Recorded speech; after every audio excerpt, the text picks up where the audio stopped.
Hey guys, welcome back to another video. So recently I read a pretty interesting article that I wanted to discuss with you, and that article talks about how intermodal might be one of the reasons that we forgot to pay attention to, why the trucking industry is not able to get out of the hole we found ourselves in over the past 3 years. I mean, if you ask anyone, why is the trucking industry so challenging right now? Most of the time, what you will hear is that, well, there are way too many trucks that's causing too much competition, which is driving rates down. What you will rarely hear is that the intermodal sector is the thing that could be preventing the truckload carriers from actually earning more. So let's talk about it. Ready? Let's go.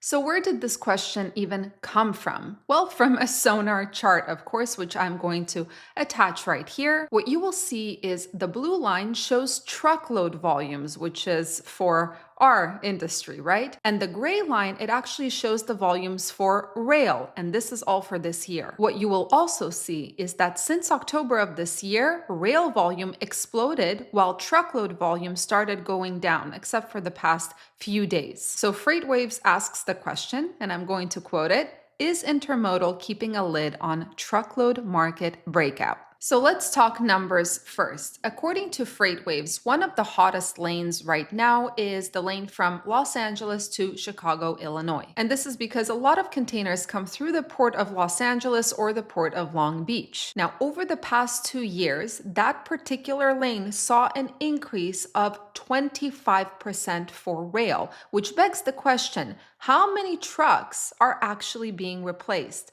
Well, according to FreightWaves, from 2,200 to 2,500 trucks per week are being replaced by rail. Now, this is just intermodal containers that range from 40 feet to 53 feet long. But then there are also international containers that vary from 20 to 40 feet long, and they also can travel by rail. And on the low end of the estimation, those international containers would replace about 1,700 trucks. So while we were busy focusing on the carriers leaving, how many carriers are going to leave the industry and reduce that competition, we completely forgot about the fact that intermodal capacity has actually been growing. By how much? Let me show you this chart. Also by Sonar, the blue line is 2024 compared to previous years. Rail container volume is right now higher than it was at any point in the past 3 years. So my first reaction when I read this article was,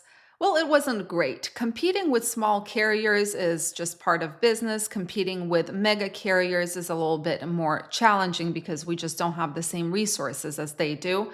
But now, seriously competing with intermodal, I always knew that we do compete with rail on some level. I just didn't realize that it would have such a big effect on the truckload market. So the question is, now what? There is a huge surge in volume, but it's going by rail, not by truck. What does this mean for trucking? Well, this surge in volume might be true right now, but it might not hold true later on. So we have a few things brewing right now. If you were not aware, we have possible port strikes looming. We also have a new administration taking office in January, which means that tariffs are going to be on everyone's mind. And that creates uncertainty, especially when it comes to ports and volumes. So what might, and the key word here is might, happen in 2025? Well, C.H. Robinson believes, and I quote, with continued port labor uncertainty, the port strikes,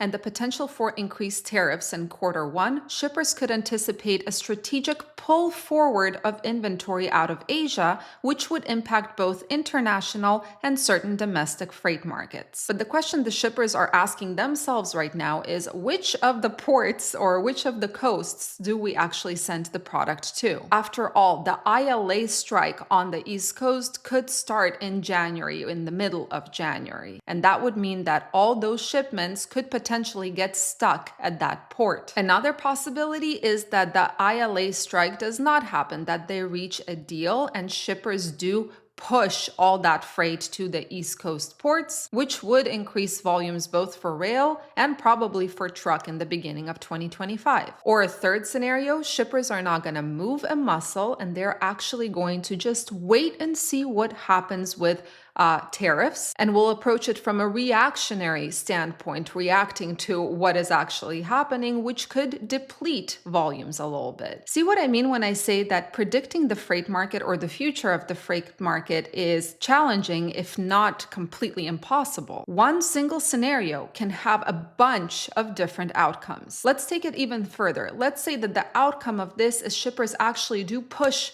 the volume forward, the ILA does not strike, and then the volumes increase. What does that mean for capacity? Could that unprecedented increase in volumes actually have capacity hang in there longer? And what would that do to rates? The goal of this channel is definitely not to predict the future of the market. It's to inform, it's to explore, and it's to create a sense of curiosity. The best thing we can do in a situation where nothing is really set in stone is to ask those questions and weigh the possibilities. Anyway, guys, thank you so much for joining and watching today. Shorter video, but I think it's one that kind of broadens our view of the trucking industry and how it is affected. Wishing you all a fantastic rest of your weekend. Stay safe, stay healthy, and keep learning. See you in the next video.